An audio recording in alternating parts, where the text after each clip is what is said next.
السلام علیکم ورحمۃ اللہ تعالی وبرکاتہ۔ نحمده ونصلي ونسلم على رسوله الكريم اما بعد فاعوذ باللہ من الشیطان الرجیم بسم اللہ الرحمن الرحیم ان اللہ وملائکته یصلون علی النبی یا ایھا الذین آمنوا صلوا علیہ وسلموا تسلیما اللهم صل علی سیدنا ومولانا محمد معدن الجود والکرم وآلہ الکرام وابنہ الکریم وبارک وسلم صلاۃ وسلاما علیک یا رسول اللہ صلی اللہ تعالی علیہ وسلم۔ اس کتاب کی حدیث نمبر 6 جو نفاق کی علامتوں کے بارے میں ہے۔ سب سے پہلے حدیث کی سند اور متن کو سماعت کرتے ہیں، ترجمہ پھر دیکھیں گے۔ فرماتے ہیں ان عبداللہ ابن عمرو ان النبی صلی اللہ علیہ وسلم قال اربع من کن فیہ کان منافقا خالصا ومن كانت فيه خصلة منهن كانت فيه خصلة من النفاق حتى يدعها إذا اؤتمن خان وإذا حدث كذب وإذا عاهد غدر وإذا خاصم فجر۔ حضرت عبداللہ ابن عمرو رضی اللہ تعالی عنہ سے روایت ہے کہ بے شک حضور نبی کریم صلی اللہ علیہ وسلم نے فرمایا کہ جس شخص میں یہ 4 باتیں ہوں گی وہ خالص منافق ہے، اور جس شخص میں ان 4 باتوں میں سے ایک بات ہوگی اس میں نفاق کی ایک خصلت ہوگی، یہاں تک کہ وہ اس کو چھوڑ دے۔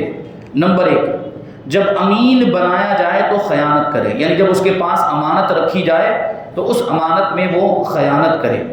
نمبر 2، جب بات کرے تو جھوٹ بولے۔ اور نمبر 3، جب کسی سے کوئی عہد کرے، کوئی وعدہ کرے تو عہد شکنی کرے، یعنی وعدہ خلافی کرے، وعدے کو توڑ دے۔ اور نمبر 4، جب جھگڑا کرے تو بد زبانی کرے، یعنی گالی گلوچ کرے، الٹا سیدھا بولے، برا بھلا بولے۔ اب اس حدیث کے جو راوی ہیں حضرت عبداللہ ابن عمرو رضی اللہ تعالیٰ عنہ، اس کتاب میں پہلی مرتبہ چونکہ ان کی روایت کردہ حدیث ذکر کی جا رہی ہے، اس لیے پہلے ان کے حالات شامل کرتے ہیں۔ حضرت عبداللہ ابن عمرو ابن عاص رضی اللہ عنہما، اس حدیث کے راوی حضرت عبداللہ ابن عمرو بن عاص رضی اللہ تعالیٰ عنہما ہیں۔ خاندان قریش کی شاخ بنی سہم سے تعلق رکھتے ہیں، اسی لیے سہمی اور قریشی کہلاتے ہیں، اور بہت ہی صاحب مرتبہ صحابی ہیں، بلند مقام و مرتبہ، عالم، حافظ قرآن اور بہت بڑے عابد و زاہد تھے، بہت بڑے عبادت گزار، اور اپنے والد حضرت عمرو بن عاص رضی اللہ تعالیٰ عنہ سے پہلے ایمان لائے اور ہجرت بھی کی۔ راتوں کو خوف الہی سے روتے روتے ان کی آنکھوں میں آشوب چشم ہو گیا تھا، یعنی آنکھیں دکھنے لگ گئی تھی، آنکھیں سوج گئی تھی، اور خدا کے خوف سے پوری رات رونے کی وجہ سے، رات بھر رونے کی وجہ سے، جس کے لیے ان کی والدہ سرما بنایا کرتی تھی اور وہ سرما آنکھوں میں ان کے لگایا جاتا تھا۔ انہوں نے حضور اکرم صلی اللہ علیہ وسلم سے حدیثوں کے لکھنے کی اجازت طلب کی تھی، تو حالانکہ عام طور پر حضور صلی اللہ علیہ وسلم نے لوگوں کو حدیثیں لکھنے سے منع فرمایا تھا، اور صرف قرآن لکھنے کا حکم تھا، قرآن کی آیتیں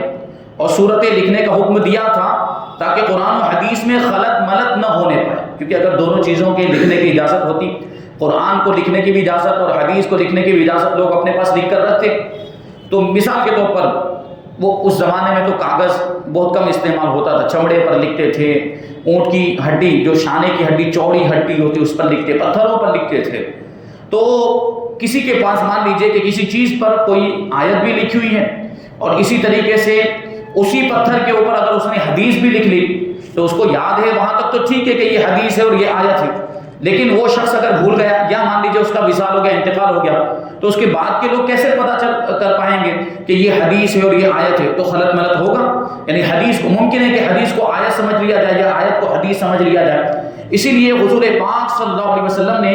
حدیثوں کو لکھنے سے منع فرمایا۔ عام طور پر جو حدیثیں لکھی گئی ہیں وہ تابعین، تبع تابعین کے زمانے میں لکھی گئی، صحابہ کرام نے بھی بہت کم لکھی ہے۔ حضرت عبداللہ ابن عمرو ابن عاص کی خاصیت،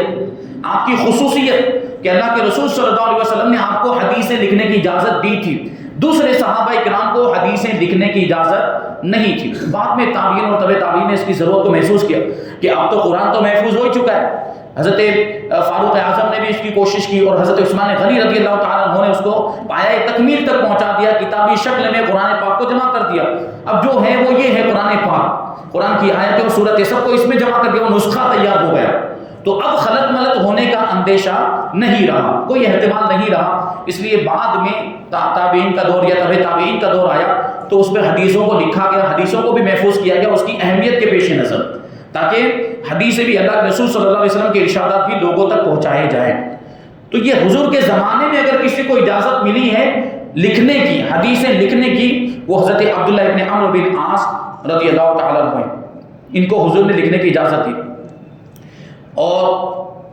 کہتے ہیں حضور پاک صلی اللہ علیہ وسلم نے ان کو لکھنے کی اجازت عطا فرمائی, جبکہ دوسرے صحابہ کرام کو لکھنے کی اجازت نہیں تھی, کیونکہ ان کی احتیاط پر حضور صلی اللہ علیہ وسلم کو پورا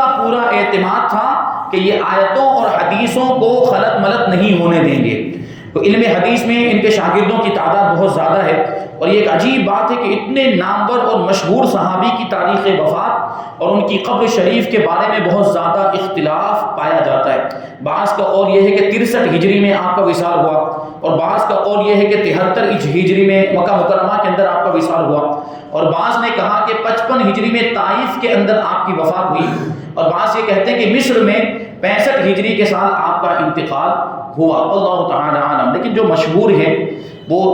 مزار پاک بنا ہوا, جو اگر ہم کہیں مزار پاک جو موجود ہے وہ مصر کے اندر موجود ہے, ایجپٹ میں اس کا ایک شہر ہے فسطاط نام کا, مصر میں ہی یہ شہر ہے, وہاں پر حضرت عبداللہ ابن عمرو رضی اللہ تعالیٰ عنہما کا مزار پاک موجود ہے.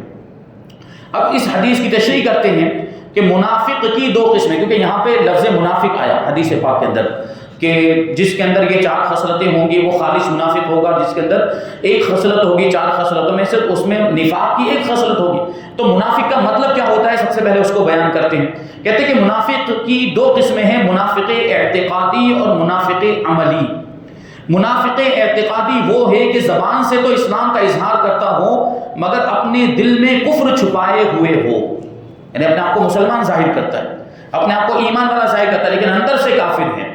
تو یہ ہوا منافق اعتقادی, عقیدے والا منافق, ایمان والا منافق, یعنی اپنے آپ کو مومن ظاہر کرتا ہے لیکن حقیقت میں مومن نہیں ہے. جیسے کہ حضور اکرم صلی اللہ علیہ وسلم کے زمانے میں عبداللہ ابن ابی وغیرہ منافقوں کی ایک جماعت تھی کہ یہ لوگ بظاہر کلمہ بھی پڑھتے تھے, نماز, روزہ, حج اور زکوٰۃ کے بھی پابند تھے, مگر دل سے اسلام کے منکر تھے. مسلمانوں کے سامنے اپنے آپ کو مسلمان ظاہر کرتے, لیکن جب کافروں سے ملتے تھے, جب مشرکین سے ملتے تھے تو کہتے تھے کہ ہم تو تمہارے ساتھ ہیں, مسلمانوں کے ساتھ تو ہم مذاق کرتے ہیں, ان کا استہزاء کرتے ہیں معاذ اللہ. یہ وہ لوگ تھے جن کے ایمان و عقیدے میں ہی نفاق تھا. اور منافق اعتقادی کافر ہے, بلکہ کافر سے بھی بدتر ہے, کیونکہ دوسرے کافر تو ہمارے سامنے, دوسرے جو کافر وہ تو اپنے آپ کو کافر ظاہر بھی کرتے, وہ چھپاتے نہیں, مومن بن کے نہیں آتے ہمارے سامنے. لیکن ان کا حال یہ ہے, منافق اعتقادی کا حال یہ ہے کہ وہ اندر سے کافر ہوتے اور اپنے آپ کو مومن ظاہر کرتے. تو یہ اس سے بھی بدتر, جو کافر ظاہر ہے یہ اس سے بھی بدتر کافر ہیں. قرآن کریم کا فرمان ہے کہ ان المنافقین فی الدرک الاسفل من النار, کہ یعنی منافق اعتقادی کو جہنم کے سب سے نچلے طبقے میں ڈال دیا جائے گا, سب سے نچلے طبقے میں. جنت کا حال یہ ہوگا کہ جس کا مرتبہ جتنا زیادہ بلند و بالا ہوگا اس کو اتنا اونچا رکھا جائے, اس کو اتنے اونچے مقام پر رکھا ہے. لیکن جہنم میں جہنمیوں کا حال یہ ہوگا کہ جو جتنا زیادہ خبیث ہوگا, جو جتنا زیادہ برا ہوگا, جو جتنا زیادہ بدتر ہوگا, اس کو اور نیچے رکھا جائے گا. کیونکہ جہنم کا حال ہے کہ جتنا نیچے جائیں, جتنا گہرائی میں جائیں, اس کی گرمی, اس کی تپش, اس کی حرارت اور زیادہ بڑھے گی, عذاب کی شدت اور زیادہ بڑھتی چلی جائے گی. تو یہ منافقین جو عقیدے کے جو منافق ہیں وہ جہنم کے سب سے نچلے طبقے میں رکھے جائیں گے. مطلب یہ ہے کہ ان کو سب سے زیادہ سخت عذاب میں مبتلا کیا جائے گا. تو یہ ہوا منافق اعتقادی. اب کہتے ہیں منافق عملی وہ ہے کہ جس کے ایمان و عقائد میں کوئی خرابی اور نفاق نہیں ہوتا, بلکہ وہ ظاہر و باطن میں مسلمان ہوتا ہے, لیکن اس کے بعض اعمال اور خصلتیں منافقوں سے ملتی جلتی ہوتی, یعنی عقیدہ اس کا درست ہے اور مومن بھی ہے, مسلمان ہے, لیکن منافقوں والی عادتیں اس کے اندر پائی جاتی ہیں, منافقوں والی خصلتیں اس کے اندر پائی جاتی ہیں. یعنی کچھ چیزیں ایسی جو منافقین کی علامت ہیں, وہ اس کو اپنائے ہوئے ہیں۔ تو اس حدیث میں جس منافق کی 4 خصلتوں کا ذکر ہے، اس منافق سے مراد منافق عملی ہے، منافق اعتقادی مراد نہیں ہے، منافق عملی مراد ہے، یعنی وہ ہوتا ہے تو مومن مسلمان، لیکن اس کے اندر منافقوں والی یہ عادتیں پائی جاتی ہیں۔ اور چاروں منافقانہ خصلتوں سے مراد منافقانہ اعمال و کردار ہیں، اور وہ چاروں خصلتیں یہ ہیں کہ جب اس کو کوئی امانت سونپی جائے تو اس میں خیانت کرے، جب بات کرے تو جھوٹ بولے، جب کسی سے وعدہ کرے تو دغا کرے، وعدہ خلافی کرے، اور جب کسی سے کسی معاملے میں جھگڑا کرے تو گالیاں دے، برا بھلا بولے۔ بلا شبہ یہ چاروں خصلتیں ہرگز مومن کی خصلتیں نہیں ہو سکتی۔ ایک ایمان والا یہ سب نہیں کرتا، بلکہ یہ منافقوں کی خصلتیں ہیں اور یہ گناہ کبیرہ ہیں۔ لہٰذا جس طرح ایک مسلمان کو کفر و شرک اور تمام گناہ کبیرہ سے بچنا ضروری ہے، اسی طرح ایک مسلمان کو لازم ہے کہ منافقوں کی خصلتوں اور منافقانہ اعمال و کردار کی گندگی اور پلیدی سے بھی، جو کہ یقیناً رذائل ہیں، اپنے آپ کو بچائے رکھے۔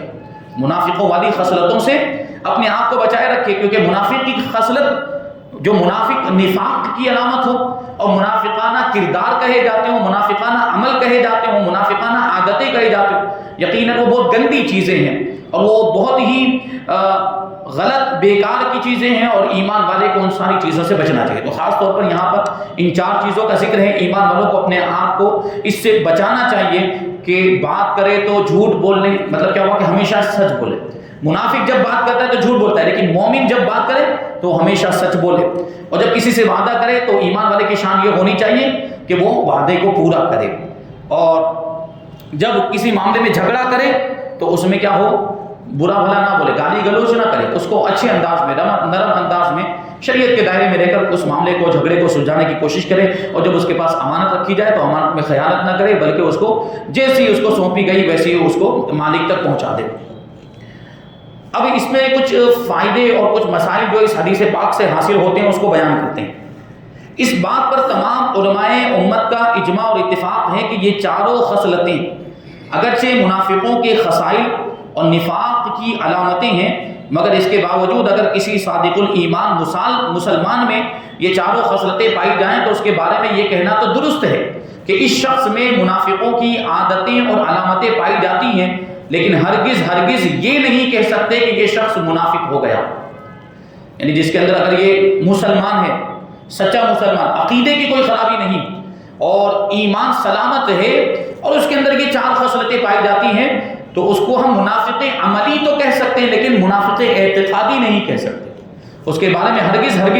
یہ نہیں کہا جا سکتا، اور مطلق منافق بھی نہیں کہہ سکتے۔ ہاں، منافق عملی کا لفظ لگا کر بولیں تو درست ہوگا، لیکن مطلق منافق کہہ دینا یہ درست نہیں ہے۔ کیوں؟ اس لیے کہ کسی شخص میں منافق کی عادت اور علامت کا پایا جانا اور بات ہے، اور اس شخص کا منافق ہونا اور بات ہے۔ کیونکہ وہ جو منافق اعتقادی، اس کا مطلب یہ ہوتا ہے کہ اندر سے کافر اپنے آپ کو مومن ظاہر کرتا ہے، لیکن عام طور پر لوگوں کے حالات یہ کہ الحمدللہ جو مومنین ہیں، جو واقعی ایمان والے، وہ اپنے آپ کو مومن ظاہر بھی کرتے ہیں اور اندر سے بھی مومن ہیں، دل سے بھی تصدیق کرتے ہیں، زبان سے بھی اقرار کرتے ہیں۔ اور بہرحال اس زمانے میں نفاق، کیونکہ یہ دل کی کیفیت کا نام ہے، اندر کفر ہے یا اندر ایمان ہے دل کے اندر، وہ ہم اور عام لوگ نہیں پتہ لگا سکتے۔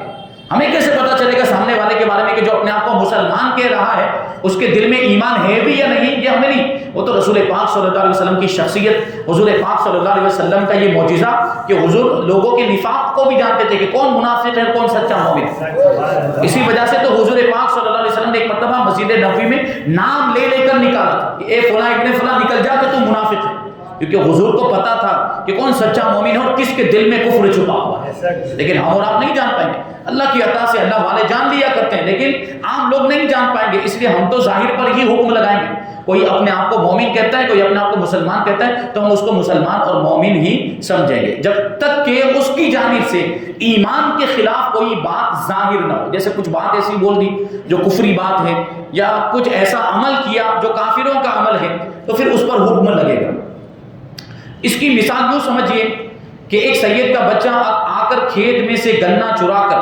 اور خاک دھول میں لوٹ پور ہو کر کیچڑ میں لت پت ہو کر آیا، اور اس کے باپ نے اس کو ڈانٹتے ہوئے یہ کہا کہ تیرے اندر تو چماروں کی خصلتیں اور عادتیں پائی جاتی ہیں۔ چمارے وہ بھنگی وغیرہ جو ہوتے ہیں نیچ قسم کی، ان کی ذات جو ہے وہ نیچ قسم کے مانے جاتے ہیں، جبکہ سید سادات کتنا اونچا گھرانہ، سارے خاندانوں میں سب سے اونچا خاندان سادات کا خاندان ہے۔ تو سید کا بچہ اگر ایسا کرے کہ گنا چرا لے کھیت میں سے اور دھول مٹی میں لت پت ہو کر کپڑے خراب کر کے جسم گندا کر کے اپنے گھر پہنچا، تو اس کے باپ نے دیکھا تو وہ ناراض ہوئے، اور ناراض ہو کر کیا کہا، ڈانٹتے ہوئے کہا کہ تیرے اندر تو چماروں والی خصلتیں پائی جاتی۔ تو یہ کہنے کی وجہ سے کیا وہ بچہ چمار ہو جائے گا؟ نہیں ہوگا، وہ تو سید ہی رہے گا۔ تو ان کے کہنے کا مطلب ہے کہ عادتیں ایسی پائی جاتی، اور عادتیں پائی جانے کی وجہ سے آدمی پورا وہ نہیں ہو جاتا جس کی عادتوں کی بات چل رہی ہے۔ تو کہتے ہیں کہ چماروں کی خصلتیں اور عادتیں پائی جاتی، تو چماروں کی خصلتیں بچے میں پائی جانے سے یہ لازم نہیں آتا کہ یہ سید کا بچہ چمار ہو گیا۔ اسی طرح اگر کسی مسلمان میں منافقوں کی عادتیں اور علامتیں پائی گئیں تو اس سے اس مسلمان کا منافق ہونا لازم نہیں آتا۔ اور بعض شراح حدیث کا قول ہے، حدیث کے شارحین کا قول ہے کہ یہ ارشاد نبوی ان منافقوں کے بارے میں ہے جو زمانے نبوت میں موجود تھے، حضور کے زمانے میں موجود تھے۔ حضور نے ان کے بارے میں یہ فرمایا کہ جو حضور کے زمانے میں جو منافق تھے وہ سب کے سب منافق اعتقادی تھے، عقیدے کے منافق تھے، یعنی اندر سے کافر تھے۔ چنانچہ حضرت عبداللہ ابن عباس رضی اللہ تعالی عنہما نے فرمایا کہ ہم لوگوں نے حضور اکرم صلی اللہ علیہ وسلم سے اس حدیث کے بارے میں پوچھا، سوال کیا، تو حضور صلی اللہ علیہ وسلم نے مسکرا کر فرمایا کہ میں نے جو یہ چاروں خصلتیں بیان کی ہیں وہ ان منافقوں کے بارے میں ہیں جن کے بارے میں اذا جاءک المنافقون کی صورت نازل ہوئی۔ تو پوری سورہ منافقون 28ویں پارے کے اندر اذا جاءک المنافقون قالوا نشهد انک رسول اللہ، یہ وہ منافقین ہیں، ان منافقین کے بارے میں یہ پوری صورت نازل ہوئی جو عقیدے کے منافق تھے، جو اعتقادی منافق تھے، اندر سے کافر تھے، اپنے آپ کو مومن ظاہر کرتے تھے۔ تو کیا ان لوگوں کی جو حالت ہے وہی تمہاری بھی ہے؟ یعنی حضور نے صحابہ کرام سے پوچھا کہ یہ جو منافقین جن کا ذکر اس صورت کے اندر ہے کیا ان کی جو حالت تمہاری بھی وہی حالت ہے؟ تو ہم لوگوں نے عرض کیا کہ نہیں، ہماری تو ایسی حالت نہیں ہے۔ تو ارشاد فرمایا کہ یہ حدیث تمہارے بارے میں نہیں ہے، تم تو اس سے بری ہو، تم تو خالص مومن ہو، پکے مومن ہو اور سچے ایمان والے ہو۔ مذکورہ بالا روایت کی بنا پر حدیث مذکور میں حضور صلی اللہ علیہ وسلم نے اپنے زمانے کے منافقوں کی نشانیاں بیان فرمائی ہے کہ ان لوگوں میں خیانت بھی پائی جاتی ہے، جھوٹ پایا جاتا ہے، دغا، بد زبانی، یہ سب بری عادتیں اور گندی خصلتیں پائی جاتی ہیں۔ بہرحال اس میں کوئی شک نہیں ہے کہ یہ چاروں عادتیں بد سے بدتر خصلتیں، بہت بری عادتیں ہیں، لہٰذا ان گندی عادتوں سے ہر مسلمان کو بچنا انتہائی ضروری ہے، کیونکہ ایک مومن کے اندر منافقوں کی علامتوں اور نشانیوں کا پایا جانا اس کے دامن ایمان پر اتنا گندا اور گھنونا دھبا ہے کہ بغیر توبہ اور ترک کے ساتوں سمندر بھی اس کو نہیں دھو سکتے۔ یعنی اگر یہ چیزیں کسی کے اندر پائی جاتی ہوں، خیانت، جھوٹ بولنا، دغا بازی، دھوکہ دینا اور گالی گلوچ کرنا، کسی کو اپنی زبان کے ذریعے تکلیف پہنچانا، یہ عادتیں اتنی بری عادتیں کہ جب تک بندہ اس سے توبہ نہیں کر لیتا، جب تک ان عادتوں کو چھوڑ نہیں دیتا، یہ فرما رہے ہیں کہ یہ ایسا ایمان کے دامن پر ایسا دھبا ہے کہ ساتوں سمندر بھی اس کو نہیں دھو سکتے۔ تو ایسی چیزیں، ایسی عادتیں یا ان عادتوں میں سے کوئی عادت اگر ہمارے کسی بھائی کے اندر پائی جاتی ہو تو فوراً اس سے توبہ کر لینی چاہیے اور اس کو چھوڑ دینا چاہیے اور ایمان والی عادتیں اختیار کرنی چاہیے جو ایمان کی علامتیں ہیں اور جو ایمان کے تقاضوں میں شمار ہوتی ہیں۔ ایمان ہم سے کیا تقاضا کرتا ہے کہ ہم جب بھی بولیں تو سچ بولیں۔ ہمارا ایمان ہم سے کیا تقاضا کرتا ہے کہ ہمارے پاس اگر امانت رکھی جائے تو ہم اس میں خیانت نہ کریں، ہم کسی سے وعدہ کریں تو وعدہ خلافی نہ کریں، اور ہم اپنی زبان سے کسی کو تکلیف نہ پہنچائیں۔ جو بھی ایمان کے تقاضے ہیں ان تقاضوں کو پورا کریں۔ تو یہاں پر اس حدیث پاک کی تشریح ابھی آدھی مکمل ہوئی اور آدھی اب یہ جو اس میں جو خصلتیں بیان کی گئی ہیں ان خصلتوں کی تھوڑی تفصیل بیان کریں گے۔ امانت میں خیانت کرنا، عہد شکنی کرنا، گالی گلوچ کرنا، انشاءاللہ تبارک و تعالیٰ ان ساری چیزوں کو ہم آئندہ درس میں شامل کریں گے۔ اللہ تبارک و تعالیٰ کی بارگاہ میں دعا ہے کہ جو کچھ بھی بیان ہوا اس پر ہم سب کو عمل کرنے کی توفیق عطا فرمائے۔ حضور پاک صلی اللہ علیہ وسلم کے ارشادات پر، آپ کی پیاری پیاری سنتوں پر ہم سب کو عمل کرنے کی توفیق عطا فرمائے۔ وما علینا الا البلاغ۔ الفاتحہ۔